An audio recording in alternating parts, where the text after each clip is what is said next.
샬롬. 예, 한 번 더 크게 하시겠습니다. 샬롬. 우리 옆에 한번 서로 축복하시겠습니다.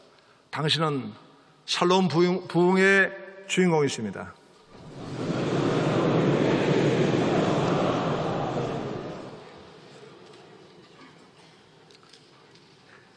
인생을 크게 나누어 보면 기도와 반기도자로, 반대 기도자로 나눌 수 있을 것입니다.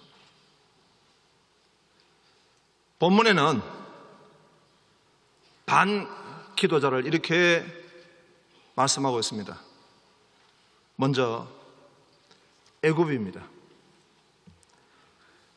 시편 144편 1절에 보니까 이스라엘이 애굽에서 나오며 야곱의 집안이 언어가 다른 민족에서 나올 때에, 여기서 언어가 다른 민족에서 나올 때란 말씀을 칼빈은 야만적인 백성이다 이렇게 말씀했습니다. 당시에 출애굽 시대에 이스라엘 백성들이 과연 애굽의 백성들이 과연 야만적인 백성일까요? 질문을 해보게 됩니다. 당시에 애굽은 나일강의 그 치수를 통해 가지고 아주 농토가 비옥한 그런 경제 부강의 나라입니다. 또 피라미드를 보면 고대의 국가로서 그렇게 기하학이 발달하고 어떻게 공학적인, 건축학적인 그런 문명이 발달했을까 보게 되는 것입니다. 이집트 박물관에 가면은 여러 동상들이 있는데 그 동상들 모습을 보면 눈알이 빨갛습니다. 그래서 가이드에게 물어봤습니다. 왜 이 동상은 눈알이 빨갛냐고 물으니까 공부를 하도 많이 해가지고 그렇습니다. 학문을 숭상하고 지식을 연마하고 또 공학을 이루어서 나름대로 고대 국가 가운데 리더십을 가지고 있는 그런 국가인 것입니다. 그런데 왜 칼빈은 야만적인 국가라고 했을까요? 그것은 이 애굽은 하나님을 반대하고 반기도자의 대열에 있기 때문에 그런 것입니다.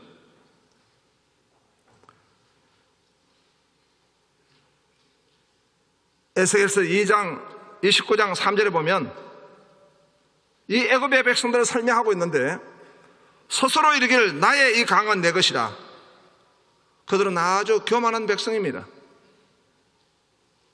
하나님을 알지 못하는 것입니다. 하나님의 지혜와 계시의 영을 받아서 하나님을 알아야 하나님께 기도하게 되는 것입니다. 그들이 아무리 세상적으로 지식을 가지고 있고 권력의 핵심 속에 있다 할지라도 하나님을 알지 못하는 백성이기 때문에 그들은 반기도자의 대열에 있는 것입니다.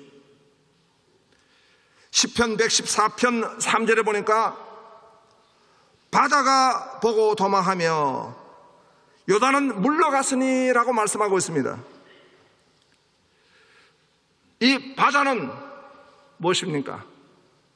마태복음 8장 26절에 보니까 예수님이 바다를 꾸짖으시니 라고 말씀하셨습니다. 거기서 꾸짖다는 말씀은 하나님께만 사용되어지는 단어인 것입니다. 어둠의 영을 꾸짖으시고 물리치시는데 사용되는 단어이기도 한 것입니다. 하나님의 대적자들을 꾸짖는다는 말씀인 것입니다. 그래서 이 홍해바다 요단의 강, 그들은 하나님 백성들을 가로막고 있는 영적 세력입니다. 반기도자인 것입니다.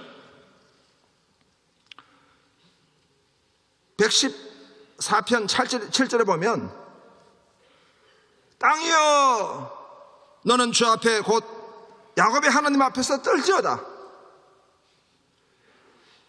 이 땅은 무엇입니까? 세속 문화를 지칭하는 반기도자인 것입니다. 동물들 유머에 그런 게 있습니다. 닭들이 그런 말을 한답니다. 인간은 나빠.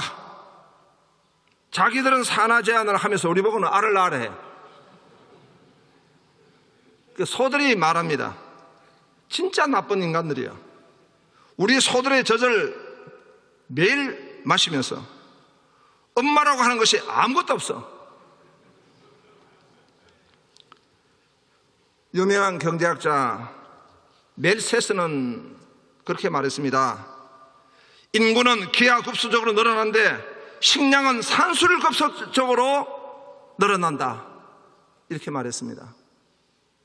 이것을 채용한 것이 우리나라의 정부였습니다. 그래서 그렇게 구호를 외쳤습니다.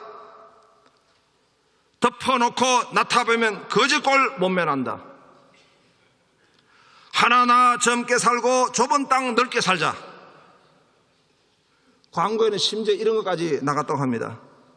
지금 하나 아니면 둘인 세대, 셋이면 부끄럽습니다. 이들은 모두가 반기도자인 것입니다. 사상적으로 본다면 무엇이 반기도자입니까? 마르크시즘입니다. 공산주의는 폭력혁명으로 1억 명을 사상자를 내었습니다. 포스트 모더니즘 시대에 이 마르크시즘이 사라졌는가 했더니 정치적으로는 위세를 잃어버리고 국가적으로는 마르크시즘이 아웃됐는가 싶었더니 또 다른 변형을 해가지고 네오 막시즘으로 더 엄청난 영향력을 지금 발휘하고 있는 것입니다. 빌헬름 라인은 마르크시즘과 성욕 억압 이론인 프로이트주의를 결합해서 성충동 해방 이론인 성정치 성혁명 이론을 주장했습니다. 이것이 급진적 페미니즘과 결합을 했습니다. 소수자를 혁명의 전위부대에 배치하고 기독교 해체, 교회 해체를 주장하고 있습니다. 반기도 세력입니다. 반기도 세력은 교회 밖에만 있는 것이 아닙니다. 2023년도 교회 트렌드에서 코로나 이후로 한국교회에서 우려되는 현상은 플로팅 크리스찬이라는 것입니다. 부평초같이 떠다니는 크리스찬들입니다. 신앙의 뿌리를 내리지 못하고 세속화에 편성한 성도들입니다. SBNR, Spiritual but not religious, 영적인 것 같습니다. 그러나 그들은 교회와 상관없는 크리스찬이라는 것입니다. 이것이 하나의 트렌드라고. 교회 안에 교회를 무너뜨리는 반기도자의 성도들의 모습입니다. 우리가 이 107에게 샬롬 부흥운동을 하나님의 감동을 받아서 기도하며 섬기고 있습니다. 그런데 잘못된 이 샬롬의 주장자도 반기도 세력입니다. 존 레논은 이매진이라는 노래에서 이렇게 말했습니다. 천국이 없다는 거 상상해봐. 한번 해보자. 그건 쉬운 일이야. 우리 아래서 지옥 같은 건 없고 우리 위에는 오직 하늘뿐이야. 그리고 종교도 없는 모든 사람들을 상상해봐. 평화로운 삶을 살아가는 모든 사람들, 샬롬이라고 말을 채용합니다. 이들 모두가 반기도자인 것입니다. 오늘 시편 114편에 우리는 기도자를 살펴보기 원합니다. 114편 2절에 유다는 여호와의 성소가 되고 이스라엘은 그의 영토가 되었도다. 유다가 여호와의 성소가 되었다는 것은 샬롬의 하나님과 언약적 관계를 이룬 것입니다. 이스라엘이 그의 영토가 되었다는 것은 샬롬의 하나님이 일하심으로 말씀드릴 수 있는 것입니다. 샬롬은 하나님 아버지와 그의 아들 예수 그리스도를 더불어 사귐으로서 살아남고 살아감의 은혜를 누리게 되는 것입니다. 하나님과의 샬롬이 선행될 때 성도의 사귐으로서 샬롬이 주어지게 되는 것입니다. 오직 그리스도의 십자가로만 하나님의 샬롬을 만날 수 있고 예수 이름으로만 그 샬롬을 누리게 되는 줄로 믿습니다. 시편 114편 3절에는 바다가 보고 도망하여 요단은 물러갔으니, 4절에는 산들은 양들같이 뛰놀며 작은 산들은 어린 양들같이 되었도다. 여기서 시편 114편은 언유법으로 기록이 되어진 것입니다.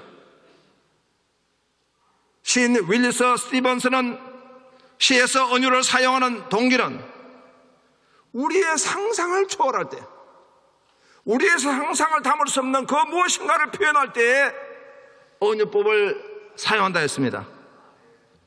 그리고 서로 연결되어서 생명력을 가질 때, 그럴 때 언유법을 사용한다 했습니다. 시편 114편이 그렇습니다. 하나님은 창조주 하나님이십니다. 하나님은 구원주 하나님이십니다. 하나님은 심판주 하나님이십니다. 하나님은 주권의 하나님이십니다. 그렇기 때문에 하나님은 상상을 초월하는 기적 그리고 생명력으로 역사하시는 우리 하나님이신 것을 믿으시기 바랍니다. 그래서 시편 114편 7절에 땅이여 너는 주 앞 곧 야곱의 하나님 앞에서 떨지어다, 영적 승리를 선포하고 있는 것입니다. 시편 114편 8절에는 그가 반석을 쳐서 못물이 되게 하시며 차돌로 샘물이 되게 하셨도다. 하나님이 나타나시고 하나님이 기적을 베푸시고 하나님이 역사하신 이것이 바로 부흥인 줄로 믿습니다. 샬롬의 부흥인 것입니다. 하나님의 십자가의 능력과 부활의 능력으로 하나님의 영광을 받으시고 역사하시는 그 현장이 바로 샬롬의 부흥의 현장인 것을 믿으시기 바랍니다. 하나님의 샬롬을 부흥을 위해서는 우리는 어떻게 해야겠습니까? 바로 기도해야 합니다. 기도 외에는 이런 이유가 없는 줄로 믿습니다. 땅에서 맬 때 하늘도 메이고 땅에서 풀 때 하늘도 풀리게 되는 천국 열쇠의 기도의 능력을 믿습니다. 1964년에 3월 22일 날 서울 총회에서 전국 목자 장로 기도회가 제1회가 개최가 되었습니다. 당시 1963년 총회는 고려파가 탄원하고 우리 합동은 굴욕감과 배신감에 젖어서 한동안 어려움을 겪었습니다. 이런 상황에서 총회, 이모네와 총회 신학교 이사회는 우리 총회를 위해서 전국 목사 장로회가 기도회를 개최하게 된 것입니다. 하나님의 교육 신학을 바르게 세우고 우리 총회 교회를 부흥케 하기 위해서 전국 목사 장로 기도회가 개최가 되어진 것입니다. 이해 목장 기도회는 선교 80주년을 맞이해가지고 땅끝까지 이르러 내 정인이 되라는 주제로 개최가 되었던 것입니다.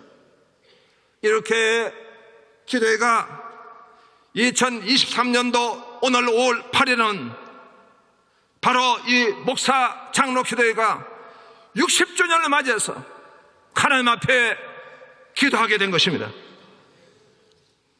백칠애기는 코로나 엔데믹 상황, 그리고 교회 총회 외적 위기, 그리고 교회의 내적 위기, 그래서 오늘 이 위기 시대를 멀티 크라이시스, 다중 위기의 시대라 하는데, 경제, 사회, 문화, 정치, 오늘 이 그런 모든 문제뿐만 아니라 반기도자에 대한 기도의 위기의 시대입니다. 그래서 하나님이 주신 감동대로 샬롬 부흥의 해로 선포를 하고 한 가지로 섬기고 있습니다. 샬롬 부흥 운동으로 샬롬 축복 전도 운동을 섬기고, 샬롬 부흥 세번함 운동으로 코로나 이후에 교회의 부흥, 총회의 부흥, 하나님 나라 부흥을 위해서 우리는 나아가고 있습니다. 특별히 백칠애기 목장기도에서 샬롬 부흥 운동을 위해서 함께 전체적인 말씀과 메시지와 내용으로 하나님 앞에 기도하고 하나님 앞에 나아가게 될 줄로 믿습니다. 특히 제주 선교센터 건립을 위해서 기도해 주시기 바랍니다. 제주 선교센터는 총회 선교의 정신을 고치고자 하는 것입니다. 1907년에 우리 총회가 세워지고 난 뒤에 1912년대 세워지고 난 뒤에 지금까지 우리가 선교를 다 받았는데 최초로 선교사를 파송한 것입니다. 그것이 바로 제주의 이기풍 선교사님인 것입니다. 선교는 먼저 믿음과 정신인 것입니다. 그 정신을 고치하는 것이 바로 이 제주 선교의 선교센터에 걸린 목적인 것입니다. 그리고 또 94회 총회에서 결의가 된 내용입니다. 이것은 선교 전략의 요청지입니다. 3개월, 4개월 무비자로 입국할 수 있는 것이기 때문에 여러 이 지역의 국가 선교사를 훈련할 수 있는 최적지 요청적인 것입니다. 전국교회 우리 영성훈련장으로, 다음 세대 영성훈련장으로 세워지게 될 것입니다. 우리가 튀르키예 또 시리아 구호를 할 때 우리 교단 역사상 최단시간 내에 온 교회가 합력해서 무려 20억 원에 달하는 내용으로 모금을 해서 튀르키예 시리아 지역의 선교를 감당하게 되었습니다. 저는 들었습니다. 유럽의 EU도 한 80억 원 정도 헌금했다는 것입니다. 모금을 했다는 것입니다. 한국교회는 70억을 하게 되었습니다. 우리 교단이 그 짧은 시간에 20억을 우리가 모아서 선교와 구제에 힘을 쓰는 우리 교단의 모습을 보게 되었습니다. 우리가 하나님 나라 확장에 의해서 반기도의 세력을 물리치고 기도자로 하나님 앞에 나아가는 역사가 있어야 될 줄로 믿습니다. 기도의 부흥이 있기를 원합니다. 할렐루야!